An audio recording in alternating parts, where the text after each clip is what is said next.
அஸ்ஸலாமு அலைக்கும் உறவுகளே. இஸ்வா ஸ்கூல்ல எல்லோ டே, ஸோ எல்லோ கலர்ல தான் லஞ்ச் எல்லாமே பண்ணணும். அதுக்காக குக்கர்ல ரைஸை வடிச்சாச்சு.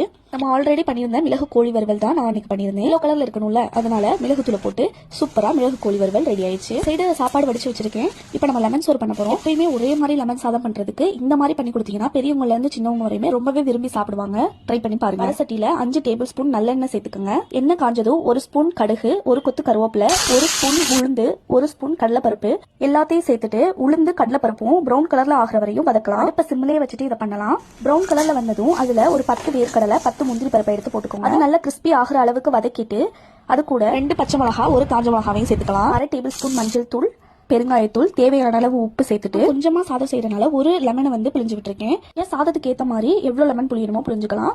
அது கூடவே சின்ன லெமன் பொடி பாக்கெட்ல ஒரு 1/2 பாக்கெட் சேர்த்துக்கலாம். எல்லாருமே ஏதாவது இதுல ஒண்ணுதான் பண்ணுவாங்க, ஆனா இது ரெண்டுமே நீங்க சேர்த்து பாருங்க, ரொம்பவே டேஸ்டா இருக்கும். சாப்பாடும் இந்த மிக்சிங்கும் நல்லா ஆறுனதுக்கு அப்புறம் ரெண்டையும் கலந்தீங்கன்னா சூப்பரான டேஸ்டியான லெமன் ரைஸ் ரெடி ஆயிரும். அந்த வேர்க்கடலை முந்திரியோட சாப்பிடும் போது ரொம்பவே டேஸ்டா இருக்கும். எல்லாத்துக்குமே ரொம்ப பிடிக்கும். ட்ரை பண்ணி பாருங்க. ஸ்நாக்ஸ் பாப்கார்ன் செஞ்சேன். இதுதான் எல்லோ டேக்கான லஞ்ச். இஸ்வாக்கு பாப்கார்ன் லெமன் சாதம்னா ரொம்ப பிடிக்கும். சோ அதனால இப்படி ஒரு சிம்பிள் லஞ்ச் செஞ்சு கொடுத்தேன். லஞ்ச் எல்லாம் பேக் பண்ணிட்டு இஸ்வா சன்ஃபிளவர் போய் ஸ்கூல்ல விட்டுட்டு எனக்கான எனர்ஜி பூஸ்டர்ஸ் எடுத்துக்கிட்டு ரெஸ்ட் எடுக்க கிளம்பிட்டேன். பாய். அஸ்ஸலாமு அலைக்கும்.